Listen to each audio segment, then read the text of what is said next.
کہ دشمن کا لشکر جو سیلاب کی طرح برابر بڑھتا چلا جا رہا تھا ایک ہی رک گیا۔ کچھ سمجھ میں نہ آتا تھا کہ یہ آفت کہاں سے آئی۔ سوچتا تھا کہ آگے بڑھوں یا پیچھے ہٹوں۔ بس یہ رکنا غضب ہو گیا۔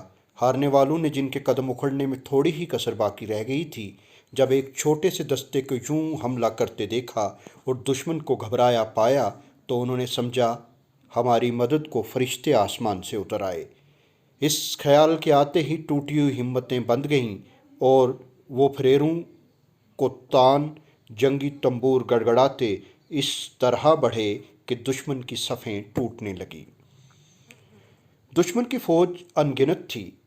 ارطغرل اور اس کے ساتھی اس طرح بہتے چلے جاتے تھے جس طرح دریا کا دھارا پتھروں اور کنکروں کو بہائے چلا جاتا ہے۔ وہ اس فوج کی موجوں میں ڈوب ڈوب کر ابھرے اور بار بار صفیں الٹ کے رکھ دیں۔ اب دشمن پر دو طرفہ ایسا دباؤ پڑا کہ اس کے قدم اکھڑنے لگے۔ جو سردار بڑی بہادری سے قدم جمائے کھڑے تھے، انہوں نے جب دیکھا کہ آس پاس لاشیں ہی لاشیں نظر آتی ہیں اور دو طرف سے لشکر بڑھ رہا ہے تو وہ ہمت ہار گئے اور اس طرح سر پر پاؤں رکھ کر بھاگے کہ پیچھے پلٹ کر نہ دیکھا۔ افسروں کو بھاگتے دیکھ کر صفائی بھی جی چھوڑ بیٹھے اور جدھر کسی کا منہ اٹھا بھاگ نکلا۔ غرض دن ڈھلتے ہی فیصلہ ہو گیا۔ ہارے ہوئوں کی جیت ہوئی اور جیتے ہوئوں کو ہار نصیب ہوئی۔ جنگ ختم ہوئی تو ارطغرل نے اپنے ساتھیوں کی طرف توجہ کی۔ کئی بچپن کے رفیق جنہوں نے بڑے بڑے کٹھن وقتوں میں ساتھ نہ چھوڑا تھا، میدان جنگ میں سسک رہے تھے۔ ارطغرل نے بچے کھچے جانثاروں کو سمیٹ انہیں اٹھایا۔ جو زخمی تھے ان کی مرہم پٹی کی، جو مارے گئے تھے ان کو دفن کرنے کا انتظام کرنے لگا۔ اتنے میں کچھ لوگ اس طرف بڑھتے نظر آئے۔ ان میں سے ایک سردار گھوڑا مار کے سامنے آیا اور کہنے لگا، ہمارا بادشاہ تم سے ملنا چاہتا ہے، کیونکہ آج کی جنگ تمہاری ہی وجہ سے سر ہوئی ہے۔ ہماری سمجھ میں ابھی تک یہ بات نہیں آئی کہ تم کون لوگ ہو، یہاں کیوں کر آئے اور تم نے ہماری مدد کیوں کی۔ سچ تو یہ ہے کہ سب اب تک تمہیں فرشتے سمجھے ہوئے تھے، لیکن جب ہم نے تمہیں اپنے ساتھیوں کے لاشیں اٹھاتے اور زخمیوں کی دیکھ بھال کرتے دیکھا تو سمجھا کہ تم فرشتے نہیں بلکہ ہماری طرح انسان ہو۔ ارطغرل نے اپنا نام بتایا اور کہا، میں ترکوں کے غز قبیلے کا سردار ہوں۔ مغلوں نے ہمیں اپنے وطن سے نکال دیا۔ جب کہیں سر چھپانے کا آسرا نہ ملا تو ہم اس ملک میں چلے آئے، لیکن مجھے بھی ابھی تک یہ معلوم نہیں ہوا کہ تم لوگ کون ہو، تمہارے بادشاہ کا کیا نام ہے، جن لوگوں نے تم پر حملہ کیا وہ کون تھے۔ وہ سردار بڑے تعجب سے کہنے لگا، ہیں، کیا سچ مچ تمہیں اتنا بھی معلوم نہیں؟ تم سب تمہاری طرح ترک ہیں۔ ہمارا بادشاہ علاؤالدین قیقباد سلجوقی خاندان کے ترک بادشاہوں کی نسل سے ہے، جنہوں نے ایک زمانے میں ترکستان سے سمندر کے کنارے تک سارے ملک پر قبضہ کر لیا تھا، اور یہ لوگ مغل تھے جو دوسرے اسلامی ملکوں کو تباہ کر کے ہمارے ملک پر چڑھ آئے تھے۔ یہ کہہ کر وہ سردار ارطغرل کو اپنے بادشاہ کے پاس لے گیا۔ وہ ارطغرل سے بڑی مہربانی کے ساتھ پیش آیا اور اس کی بہادری و مردانگی کی بڑی تعریف کی۔ سلجوقی بادشاہ کی مہربانی سے ارطغرل اور اس کے ساتھیوں کے دن بڑے امن اور چین سے کٹنے لگے، لیکن یہاں بھی ان ترک بہادروں نے اپنے باپ دادا کے طور طریقوں کو نہ چھوڑا۔ انہیں شہروں میں رہنا پسند نہیں تھا، اس لیے گرمی کے موسم میں بروسا کے شہر کے پاس ایک میدان میں خیمے گاڑ دیے۔ وہ بھیڑ بکریوں کے گلے چراتے پھرتے۔ جب جاڑا شروع ہوتا اور بروسا کے آس پاس چارہ نہ ملتا تو سکیارا کی وادی میں اٹھ جاتے اور سردی کے دن وہیں گزارتے۔ مغلوں نے ترکوں کے ہاتھ سے بڑی سخت شکست کھائی تھی، لیکن اس لیے ان کے دل میں یہ پھانس برابر کھٹک رہی تھی کہ موقع ملے تو کسی طرح ترکوں سے شکست کا بدلہ لیں۔ روم کے عیسائی بادشاہ، جن سے ترکوں نے ایشیائے کوچک کا علاقہ چھینا تھا، ہمیشہ ایسے موقعوں کی طاق میں رہتے تھے۔ ان کو یہ بات معلوم ہوئی تو انہوں نے مغلوں کو کہلا بھیجا کہ اگر اب کہ تم اناتولیا پر حملہ کرو تو ہم تمہارا ساتھ دیں گے۔ اس دفعہ رومی اور مغل بڑے لاؤ لشکر سے چلے اور اناتولیا کے میدانوں میں جہاں تک نظر کام کرتی تھی رومیوں اور مغلوں کے خیمے ڈیرے نظر آتے تھے۔ ادھر سے قیقباد بھی نکلا اور بروسا کے شہر سے کچھ دور ہٹ کر دونوں فوجیں آمنے سامنے ہوئیں۔ ارطغرل اور اس کے مٹھی بھر ساتھی آگے آگے تھے، دشمن کی صفیں کائی کی طرح پھٹ جاتی تھیں۔ 3 دن 3 رات برابر لڑائی ہوتی رہی۔ کبھی انہوں نے انہیں دھکیلا، کبھی انہوں نے ریلا۔ آخر ایک دن کیقباد نے فوج کے کئی حصے کر کے انہیں الگ الگ سرداروں کے حوالے کر دیا اور ان سے یہ کہہ دیا کہ جب ارطغرل اپنے سپاہیوں کے ساتھ دشمن پر جا گرے، تم بھی نکارے پر چوٹ لگا دشمن پر داہنے بائیں سے آ گرنا۔ پہر دن باقی تھا کہ ارطغرل نے گھوڑے کو ایڑ بتائی اور دشمن کے لشکر کی صفوں کو توڑتا ہوا بڑھا۔ اس کے بڑھتے ہی داہنے بائیں سے اس زور کا حملہ ہوا کہ جو رومی اور مغل سردار اپنے لشکر کے بیچوں بیچ کھڑے سپاہیوں کو بڑھاوا دے دے کر لڑا رہے تھے، وہ بھی اپنی جگہ سے ہٹ گئے، اور ساتھ ہی سلطان نے اپنی رکاب کے سواروں کو اشارہ کیا کہ ہاں، یہ بگوڑے جانے نہ پائیں۔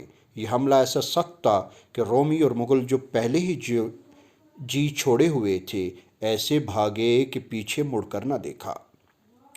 چونکہ اس معرکے میں ارطغرل نے بڑی بہادری دکھائی تھی، اور اصل بات تو یہ ہے کہ یہ لڑائی اسی کی ہمت سے فتح ہوئی تھی، اس لیے سلطان نے اسے بہت سا روپیہ انعام دیا اور اسکی شہر کا علاقہ اس کی جاگیر مقرر ہوا۔ یہ علاقہ روم کی عیسائی حکومت اور ایشیائی کوچک کی سلجوقی سلطنت کی سرحد پر تھا۔ اس طرف سے ہمیشہ رومیوں کے حملے کا کھٹکا رہتا تھا، مگر ارطغرل نے اس علاقے کا ایسا انتظام کیا کہ رومیوں کو اس طرف آنکھ اٹھا کے دیکھنے کی جرت نہ ہوتی تھی۔ اس علاقے میں گھاس اور پانی کی بہتات تھی، ہر طرف سرسبز میدان جس میں غز قبیلے کے لوگ گلے چراتے پھرتے تھے، جگہ جگہ باغ تھے جن میں ہر قسم کے پھل اور پھول پیدا ہوتے تھے۔ یہاں خدا نے اس قبیلے کو بہت برکت دی اور وہ طاقت اور دولت میں اس ملک کے دوسرے تمام ترک قبیلوں سے بڑھ گیا۔ کچھ عرصے کے بعد ارطغرل کو موت کا بلاوا آ گیا اور اس کی جگہ اس کا بیٹا عثمان قبیلے کا سردار مقرر ہوا۔ اسے ارطغرل کی نیت کا ثمرہ کہہ لو یا کچھ اور کہ یہ پردیسی جو میدانوں کو الٹ کر ہزاروں کوس کے فاصلے سے یہاں آئے تھے، 650 سال ایشیا اور یورپ کی قسمت کے مالک بنے رہے۔ ترکی کے سلطان جو ارطغرل کے بیٹے عثمان کے نام پر عثمانی ترک کہلائے اور خلافت عثمانیہ ان کے نام سے چلی، اسی بہادر شخص ارطغرل کی نسل سے تھے۔ اگرچہ اب عثمانی خاندان میں حکومت نہیں رہی، لیکن ارطغرل کے قبیلے کے لوگ آج بھی ترکی پر حکومت کر رہے ہیں اور ایشیا اور یورپ کے دونوں بر اعظموں میں قدم جمائے کھڑے ہیں۔ یہاں یہ بات بھی واضح کر دینا ضروری ہے کہ عثمانیہ سلطنت کا حضرت محمد کے خلیفہ حضرت عثمان کے ساتھ کوئی تعلق نہیں، یہ ارطغرل کے بیٹے عثمان کی اولاد اور ان کا قبیلہ ہے۔ آخر میں تھوڑا سا تعارف اس کتابچے کے مصنف چراغ حسن حسرت کا۔ چراغ حسن حسرت 1904 کو پونچھ بمیار میں پیدا ہوئے۔ ابتدائی تعلیم مقامی اسکول میں حاصل کی، کچھ عرصہ شملہ میں پڑھاتے بھی رہے۔ عملی زندگی کا آغاز کلکتہ میں اخبار نویس کی حیثیت سے ہوا، وہاں سے 1925 میں ایک ادبی مجلہ آفتاب کے نام سے جاری کیا۔ لاہور جا کر کئی بڑے اخبارات زمیندار اور احسان جن میں شامل ہیں میں کام کرتے رہے۔ لاہور سے آپ نے 1936 میں مشہور ادبی فقاہی ہفت روزہ شیرازہ بھی جاری کیا۔ 1940 میں آل انڈیا ریڈیو کے ساتھ بھی منسلک رہے۔ دوسری جنگ عظیم میں فوج کے محکمہ تعلقات عامہ یعنی کہ پبلک ریلیشنز میں بطور میجر وابستہ ہو کر اخبار جوان کے مدیر کی حیثیت سے سنگاپور چلے گئے۔ جنگ کے بعد لاہور آ کر مستقل مقیم ہو گئے۔ 1948 میں تقسیم وطن کے بعد روزنامہ امروز کے پہلے ایڈیٹر مقرر ہوئے۔ سندھ باد جہازی آپ کا مشہور قلمی نام تھا۔ زندگی کے آخری 2-3 سال کراچی میں قیام رہا اور وہاں ریڈیو کے لیے قومی پروگرام مرتب کرتے رہے۔ ریڈیو سے علیحدگی کے بعد سلور برڈٹ کمپنی کے لیے درسی کتابوں کے تراجم بڑی خوبی اور مہارت سے کیے۔ کراچی سے بیمار ہو کر لاہور آ گئے، 1955 میں انتقال کیا۔